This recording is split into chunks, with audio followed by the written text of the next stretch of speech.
13 अप्रैल 1919। वो समय जिसे आज तक ब्रिटिश गवर्नमेंट के इतिहास की सबसे शर्मनाक घटना मानी जाती है।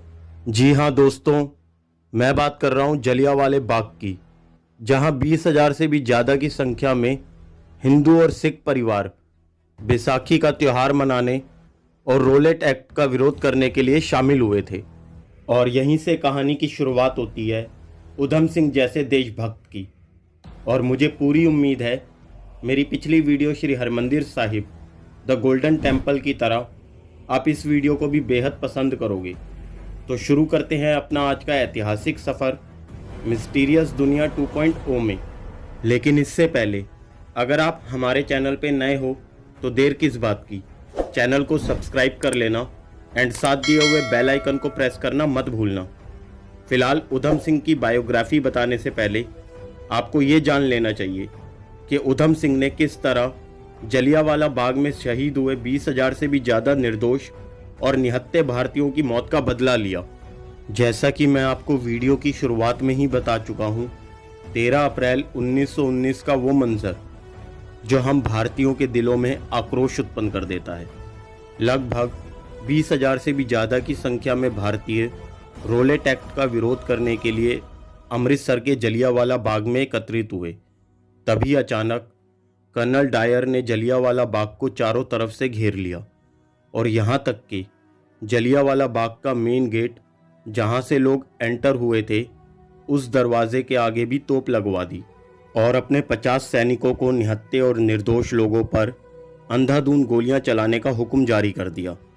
यहाँ तक कि जो लोग मेन गेट से अपनी जान बचाकर निकलना चाह रहे थे उस जगह पर भी तोप चलाने का ऑर्डर दे दिया।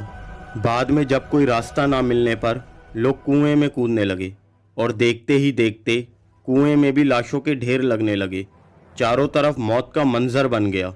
लेकिन अब शुरुआत होती है उस 20 साल के बच्चे की जो जनरल डायर की क्रूरता देख रहा था।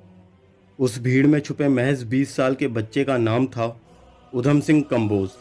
और उसी समय खून से लथपथ लोगों को देखते हुए और वहीं पड़ी खून से लाल मिट्टी को अपने हाथों में लेकर उन्होंने शपथ ली कि जनरल डायर के इस हत्याकांड का बदला मैं लूँगा। और सरदार उधम सिंह जी को इस हत्याकांड का बदला लेने के लिए 21 सालों तक का लंबा संघर्ष करना पड़ा। और इन 21 सालों के बीच वह भगत सिंह से भी इंस्पायर होते हुए रेवोल्यूशन पॉलिटिक्स में एक्टिव हो गए और 1924 में उन्होंने गदर पार्टी भी ज्वाइन की। और वहीं से वह विदेश में रहने वाले भारतीयों को अंग्रेज़ों के खिलाफ इकट्ठा करने में लग गए। और इसके ठीक 3 साल के बाद वह भगत सिंह जी के कहने पर 1927 में भारत वापस आ गए। और जैसे ही वह भारत आए तो उन्हें 5 साल की सज़ा हो गई। और ठीक 1931 में उन्हें जेल से रिहाई मिलने के बाद वह पुलिस को चकमा देते हुए जर्मनी के लिए रवाना हो गए। और 1934 में जर्मनी में समय बिताकर वह लंदन शिफ्ट हो गए। और लंदन में शिफ्ट होने के बाद और इतना लंबा समय बीतने के बाद भी वह अपनी शपथ नहीं भूले और ना ही उन क्रांतिकारी भाइयों की चीखें जो आज भी उनके कानों में गूंजती है, जो जलियांवाला बाग में शहीद हुए थे। और आखिरकार वो समय आ ही गया जिसका उन्हें बेसब्री से इंतज़ार था। फाइनली लंदन के कैक्सटन हॉल में ईस्ट इंडिया एसोसिएशन और सेंट्रल एसोसिएशन ऑफ सोसाइटी की 13 मार्च 1940 में जॉइंट मीटिंग हुई, जिसमें माइकल ओडवायर अपनी स्पीच देने आए और वहीं उधम सिंह जो बरसों से इसी इंतज़ार में थे। और उन्होंने पूरी प्लानिंग कर ली थी कि किस तरीके से शहीदों के खून का बदला लेंगे। मीटिंग ख़त्म होने के बाद वह अपने हाथ में लिए बंद किताब को लेकर स्टेज की तरफ बढ़े और 13 अप्रैल 1919 में शहीद हुए लोगों को याद करते हुए उन्होंने अपनी किताब से बंदूक निकाली और secretary of state for Indian affairs रहे लॉरेंस और पंजाब के गवर्नर रहे माइकल ओडवायर पर गोलियां चलाना शुरू कर दी। भीड़ में भगदड़ मचने की वजह से लॉरेंस तो वहां से भाग निकले, लेकिन उधम सिंह जी ने माइकल ओडवायर के सीने पे गोली मारकर उनकी हत्या कर दी। फिर भी उधम सिंह जी वहां से भागे नहीं, रुके रहे। दोस्तों, अगर आपने जलियांवाला बाग हत्याकांड से लेकर उधम सिंह की स्टोरी पर ध्यान दिया हो तो आपके दिमाग में एक सवाल जरूर आएगा जब गोलियां जनरल डायर ने चलवाई थी तो उधम सिंह ने माइकल ओडवायर और लॉरेंस को मारने की कोशिश क्यों की? दरअसल जलियांवाला बाग नरसंहार के बाद जनरल डायर ब्रिटेन लौट गए और 23 जुलाई 1927 को ब्रेन हैमरेज से उनकी मृत्यु हो गई।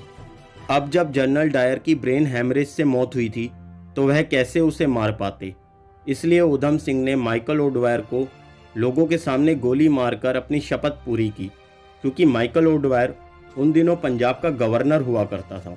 और फाइनली माइकल ओडवायर को गोली मारने के बाद पुलिस ने उधम सिंह को गिरफ्तार करके उनका बयान लिया और ठीक 2 अप्रैल 1940 को उनका बयान अखबार में आया, जिसमें उधम सिंह जी कहते हैं, मैं अपने देश के लिए मर रहा हूँ। और 4 जून को कोर्ट में ट्रायल के ठीक 2 दिन बाद सुबह 9 बजे उधम सिंह जी को फांसी दी गई। ये थी हिस्ट्री जलियांवाला बाग और शहीद उधम सिंह जी की। उम्मीद करता हूँ दोस्तों वीडियो आपको पसंद आई होगी, तो इसे लाइक करना मत भूलना और अपने दोस्तों के साथ भी शेयर ज़रूर कर देना। और अगर आप कभी जलियांवाला बाग गए हो तो कमेंट में ज़रूर बताना। और इसके अलावा अगर आप किसी नए टॉपिक पे वीडियो चाहते हो तो वो भी मुझे बता सकते हो। तो फिर मिलते हैं फिर किसी नई वीडियो में एक नए टॉपिक के साथ। जय हिंद, वंदे मातरम।